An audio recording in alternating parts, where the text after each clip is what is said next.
To the chair, Aile, Rastafari. Majesty. Yes, Bongo wisely, give thanks. Yes, I give thanks. Yeah, well, I give thanks, for the opportunity to be part of this gathering, to really hear from the elders, Brother Jabulani made one, two issues. He spoke about, well, referring to junior niggers, where as though he's, in terms of the global secretariat, as though he's trying to come up with a lack of records, and as though the lack of records seem to have more authority than the ancients. I don't know if he could probably try and throw more light on that, because I'm not too clear as to exactly what he was referring to. So if Jabulani, if you probably just share a bit more light on that issue,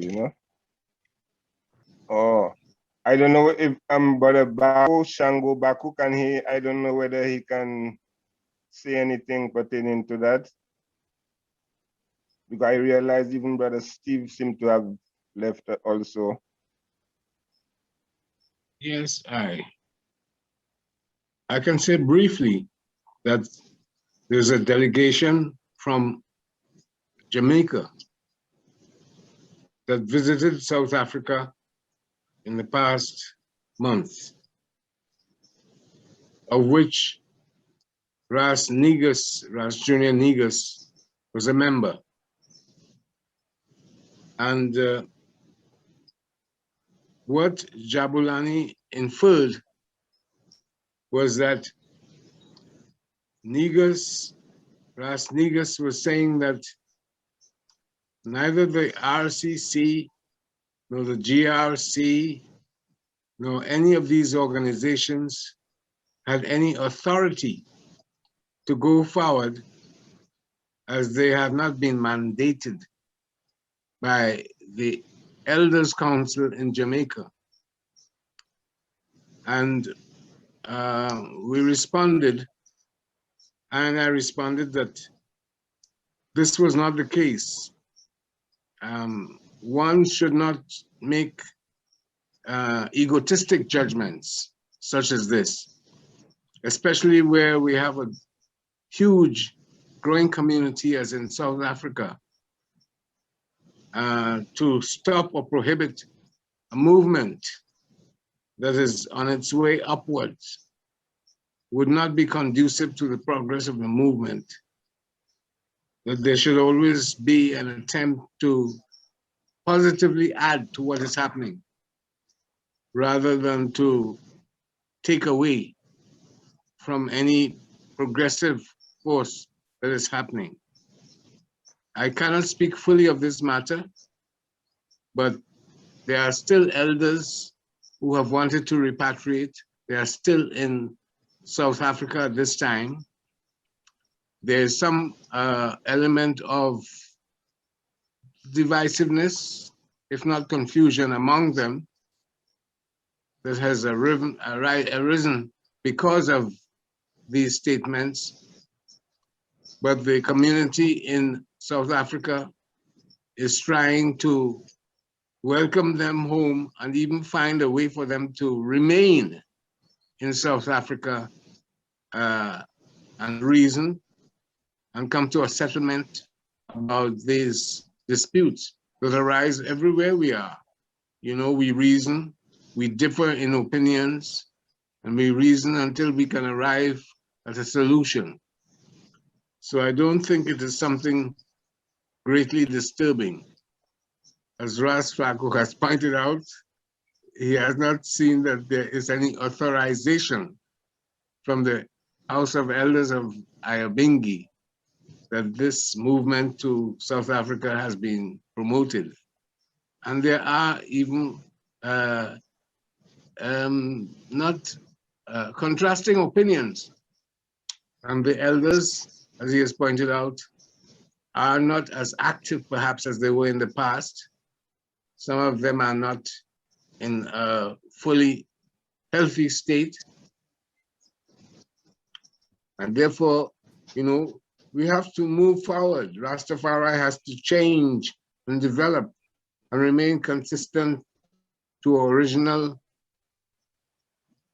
beliefs and original knowledge, rather than regressing into stagnation and division. That's all I can add, Bongo Wisely. Give thanks. Rastafari. Yeah, man. Give thanks, Bongo Shango. I think it might be wise for us to circulate the documents that were set up among ones and ones who have attended this conference and shown interest and can help develop the Global Secretariat so they have a chance to see what stage of maturity it has arrived at in the past years and can suggest changes or improvements that may help the idea to be realized. And perhaps Ras Flaco will keep a list of ones who are in attendance or who perhaps are interested in this particular issue so that I can send out information that has been gathered around the Global Rastafari Secretariat for them to peruse and respond to. Thank you. Give thanks. I pray I'd like to take a moment to attempt to synthesize the reasoning so far today. With permission of the moderator, may I do that, please? Of course, give thanks, Ras. Glory to word, glory to sound, glory to the true and living I of Iration, Emperor Haile I Selassie I I, and Empress Menen. Beloved brethren and sistren, I give thanks for today's reasoning and for the contributions that we have had so far during this session. Sometimes the tasks before I might seem daunting due to the inheritance of I as children of His Imperial Majesty and Empress Menen. But as always, I should take good courage in all of the blessings that have been bestowed upon I and rise to the challenge so that those to come after have more to look forward to in terms of the blessings to be received. But the work is great and oftentimes daunting. Having said that, I have found that there is much that is useful in today's reasoning that can be acted upon in a way to help advance the mission. And I would like to point to two aspects of this while I have the floor. The first is the Global Rastafari Secretariat. This aspiration has been going on for decades. There is a mandate contained within the history, and that history needs to be codified in a way that can be shared and discussed so that there is a record of what has gone before. Today is just but one chapter in the evolutionary process. But in general, I would like to suggest that a global Rastafari secretariat or any organization or community should exist on the internet. This would alleviate some of the stresses and strains that come with the tendency towards ownership, which leads to feelings of dominance. When I can gather, like I are gathered today, it's not necessary to travel and whittle away small budgets. There's room for that in the future, if that is to be the case. But those who are serious about wanting to participate at a variety of levels in the work of the Secretariat can do so just as I are doing today, using the resources on the internet. So I would encourage all efforts to try and codify the history of the Secretariat in such a way that can be shared and discussed and referred to going forward.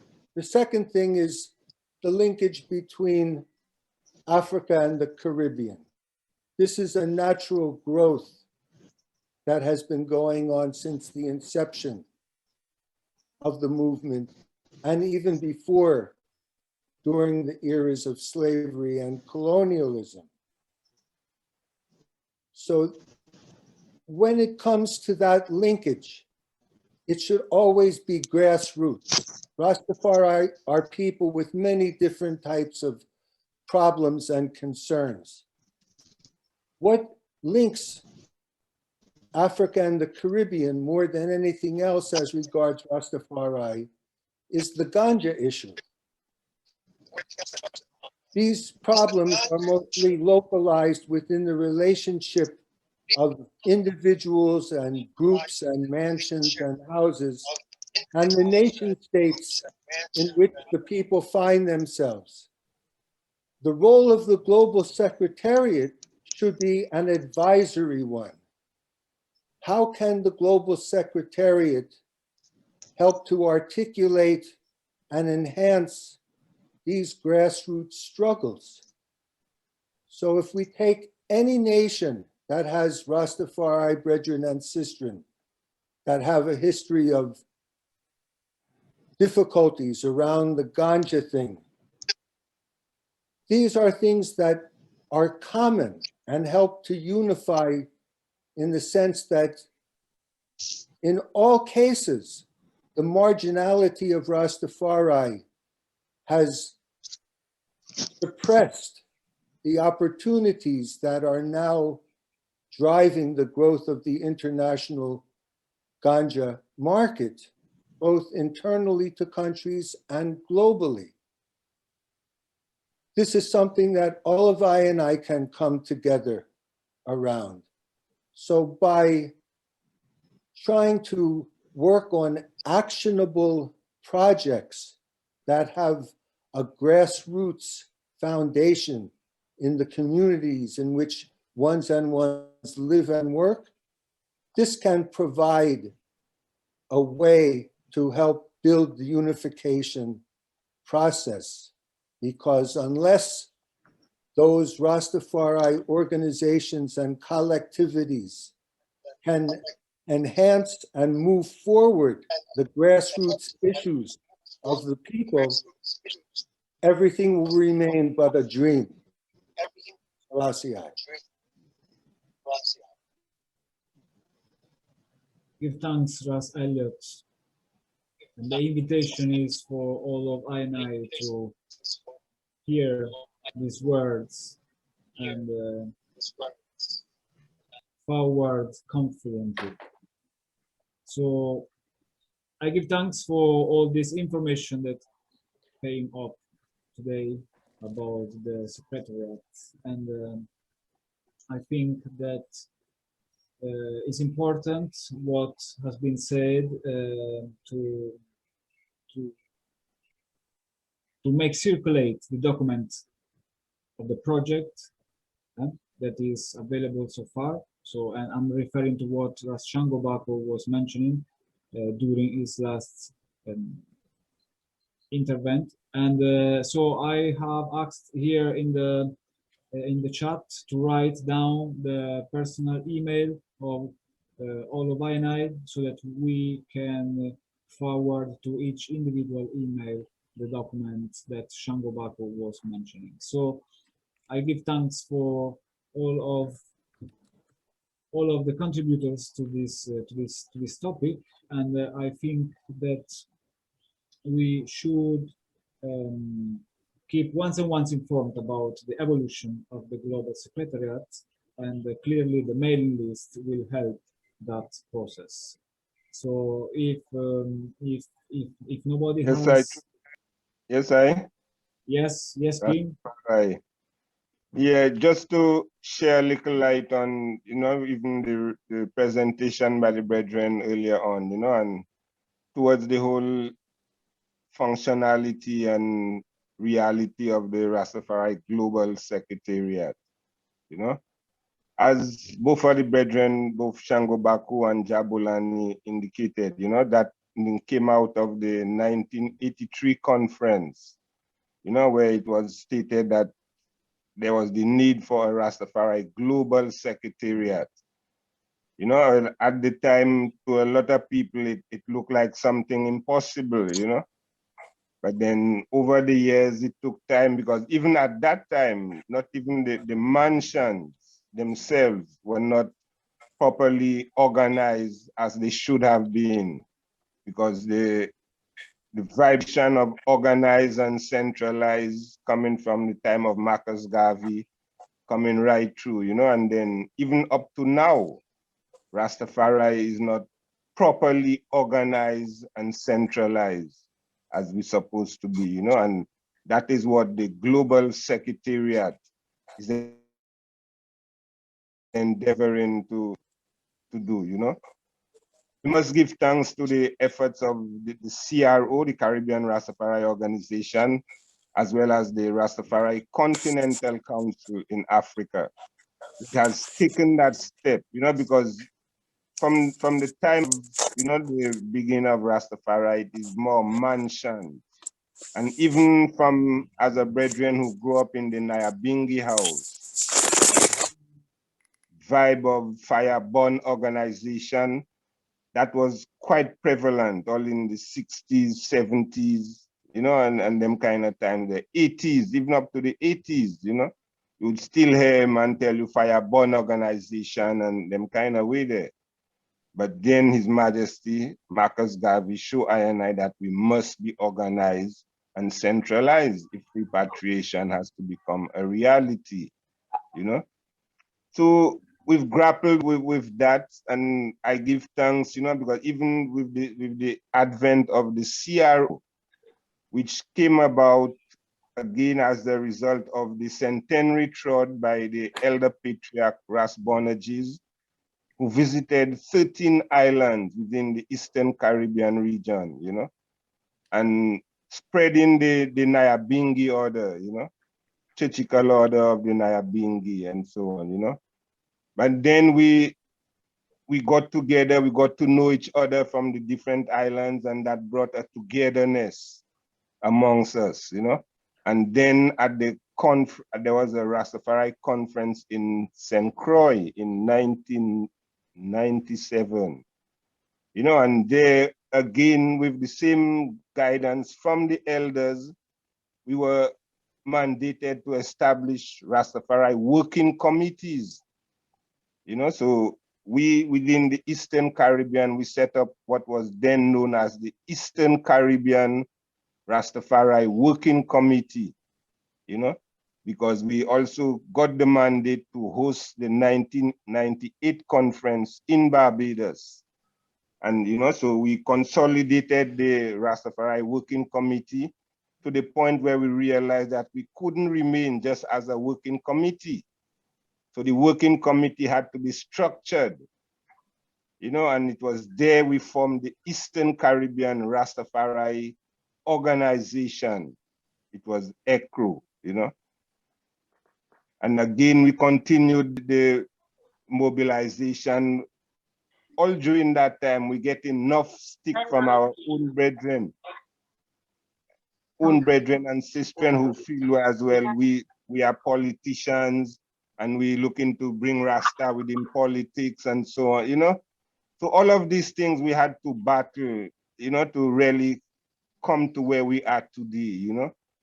And I give thanks, well, Brother Steve I see he has disappeared, but he is the Caribbean Rastafari Organization's representative on the Global Secretariat, because we see the need for a global secretariat.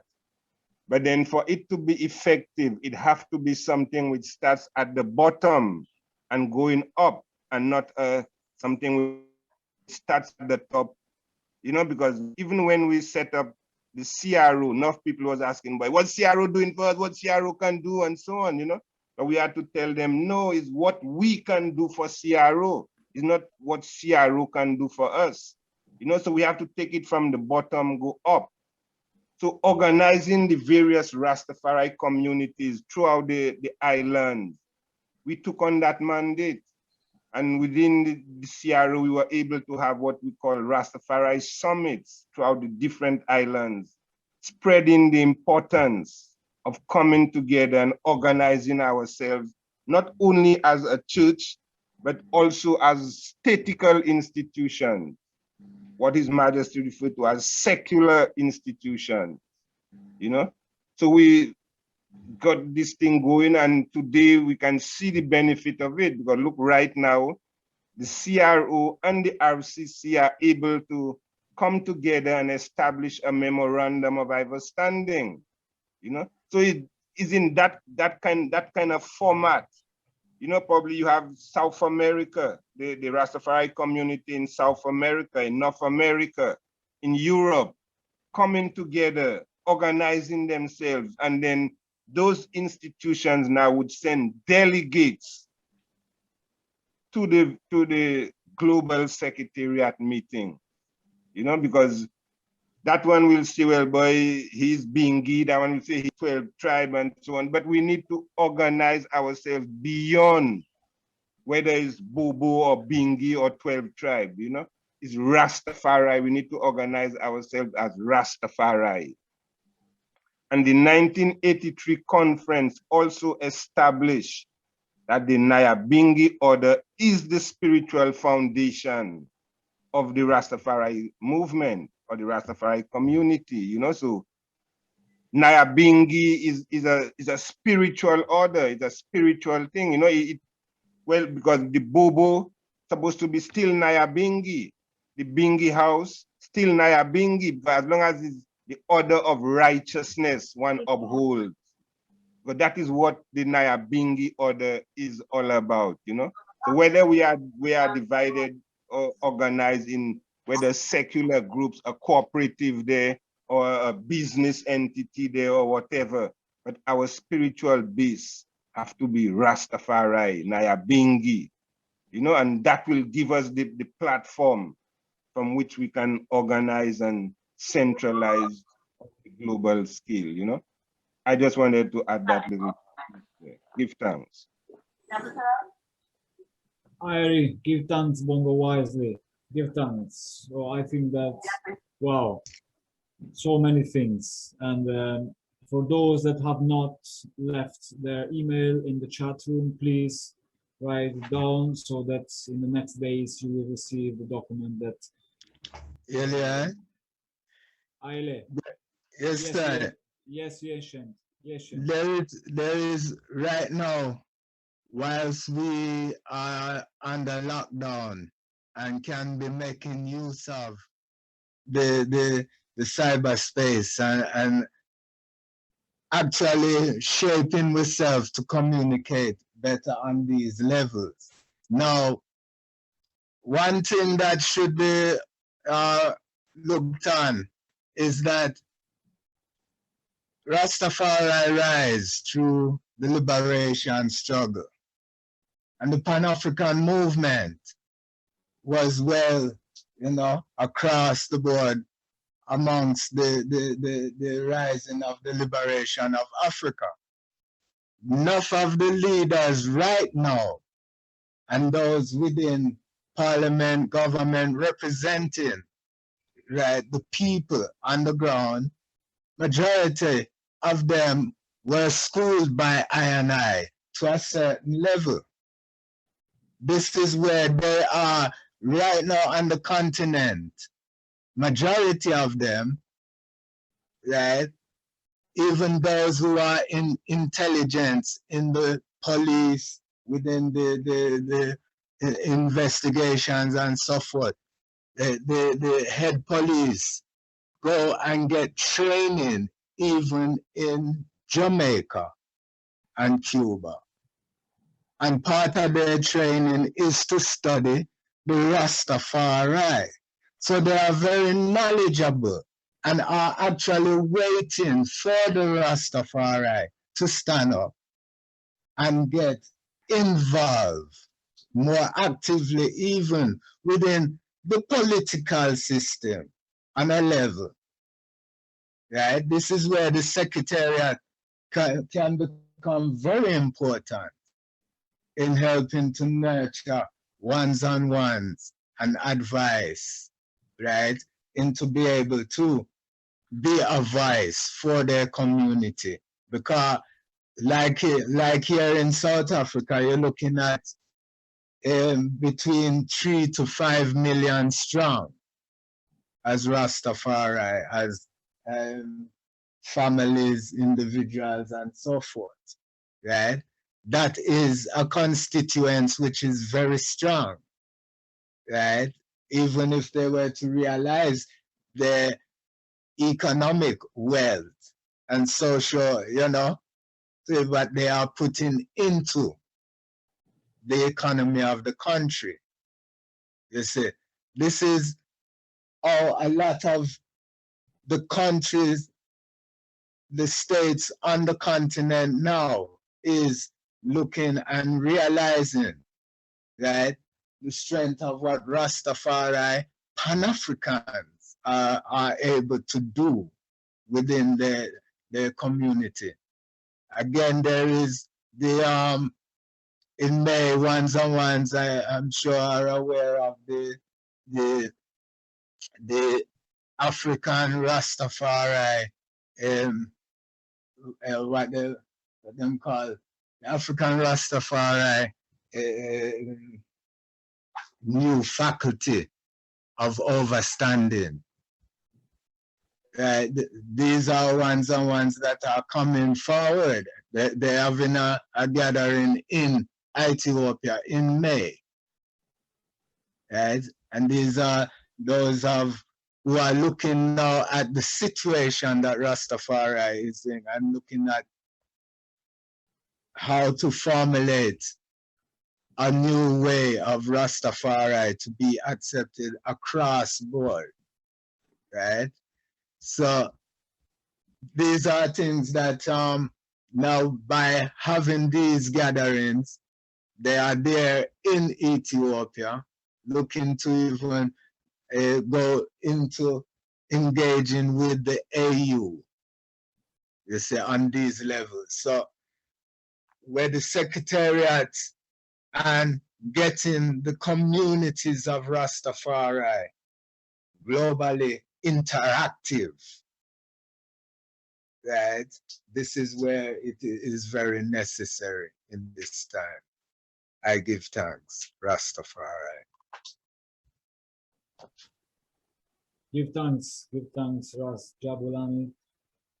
I think that was the perfect sealing of this topic, and I would love to before we seal up the World Conference, I would love to just touch the one that was the second topic of today, and obviously we have spent more time even than what we thought on this matter of the secretariat, which I think was a good thing. I think that was very important. So if we don't manage to address all the topics that we were supposed to, we can still take them, in the near future, in the next occasion of these conferences. But before we seal up, I would love to have some updates on the situation in Ethiopia. concerning Shashamane and the land grant, and if you know, we hear in many things even from the news concerning the war, the people, you know, turmoil, unrest. So there is so many things coming, and I know that there is amongst I and I Ras Ivy, which is resident in Ethiopia, not necessarily on land grant, but still in Ethiopia. And anyway, he has been for I think about 2 decades resident in Shashamane. So if it's possible, Rasabi, I and I would love to hear from the eye, you know, what is the actual situation right now in Ethiopia with, you know, the riots and the war and the guerrilla up in the north. If is the south also affected? If is Shashamane affected? Can the eye give I and I a little insight about that? Big thanks. Rastafari greetings. I listed as the first Empress Menai. Can I hear I? Yes, King, got you. Yeah. Okay, bless. I'm not really residing in Shashamane now for a good 8 years or so, but still in Ethiopia the same way. I'm down another 250 kilometers out in Aramich, for those who know the area. Last time I was in Shashamane, it was few months after the riots and the uprising. Okay. Yes, Am I back again? Yes, you're back. I don't know if you can hear I passed out here for somehow. Am I back? Yes. In the room? Yes, you are. Rastafari. All right. So the community obviously was affected by this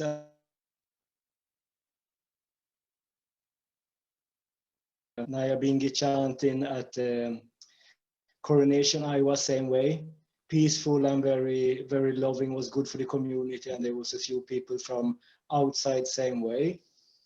Shashamane, as I hear, is the government is trying to put in money and trying to build up, you know, from the town and things that were burned down and looted and so forth. But that is a process that will take its time. Yeah, Ethiopia is in a little turmoil for the time being, in not just one place up in the north, but in some other places as well. And we know the days we are living in, so nothing new about that, way down deep in a Armageddon time. So, but give thanks, the Rastafari community in Ethiopia, because we're not just in a Shashamane, we are still firm and strong, and we're working to settle our affairs. And I hear that there's a delegation coming here in May. I didn't know about that. Glad to hear that same way. In the country, yes, wars, rumors of wars. Ethiopia, as we know, is a very unique country, and there's a lot of forces also outside of the country who would like to see Ethiopia not being strong. So they are taking advantage of the interior situation to cause more problem in Ethiopia. And yet still there is a unity in the country. Whatever press like to say, there is certain unity in the country. Yeah, but we are, yeah, it's a troubled days. And more than ever, the message of Rastafari, the original message of Rastafari with peace, love, and unity is so necessary. The people need to see I and I every day amongst themselves. They need to hear I and I, they need to hear I and I music and I and I message.